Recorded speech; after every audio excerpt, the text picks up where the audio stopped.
Everybody, Dan Holstein here, helping your business take flight and coming to you again from the airport with a little story about a near air disaster that was caused because of lack of knowing proper numbers. So what's this got to do with your business? Well, stick around and I'll tell you, you're not going to want to miss this one.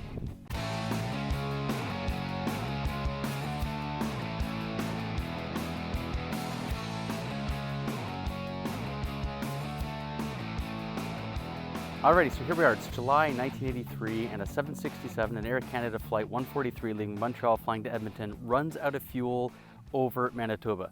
Now, how does this happen? In 1983, the 767 was one of the most technologically advanced aircraft in the world as far as passengers go, and they ran out of fuel. Well, what was happening was they had shifted from the imperial to the metric system, and the plane was supposed to be loaded with a specific quantity of kilograms of fuel, but they put that quantity of liters of fuel, which is about half as much fuel as what was needed. And they ran out of fuel at 41,000 feet while flying over Manitoba.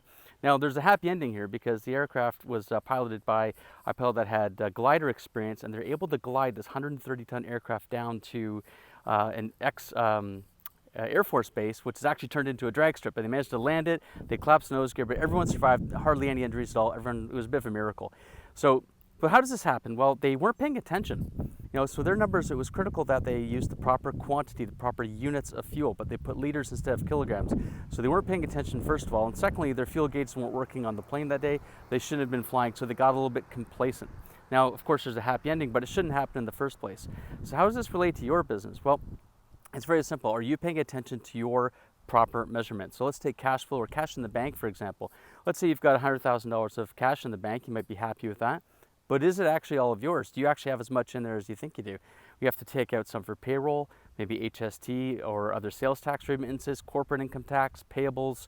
When you look at all the other liabilities that you've got, you might not have as much as you need to accomplish your mission, which is to get through to the next pay period, to the next month, to be able to set aside the profit that you need to be able to invest in the capital expenditures in your business to be able to grow, to be able to hire the right people. So it's about knowing the right numbers. So in your business, make sure that you know how much of your bank balance is actually yours. Understand your cash flow, how much is coming in each day, each week, each month, how much is going out, what is your net cash flow, is it positive, is it negative, and what's the velocity, how fast is your cash growing, how fast is your cash depleting, and what are you going to do about it? You don't want to have to be gliding into a payroll period or gliding into a payables coming up and hoping that you make it. You want to be clear that you've got enough fuel, enough cash to make your mission possible. So that's it for this week. Know your numbers. Don't be an air disaster. Don't be a business disaster. Alrighty. If you have any challenges around understanding your numbers, what you need to focus on in your business, let me know. I'm a resource for you. I'm always happy to help. Just give me a shout or hit me up with a direct message. All right, that's it for now. Have a fantastic week, and we'll catch you next time. See ya.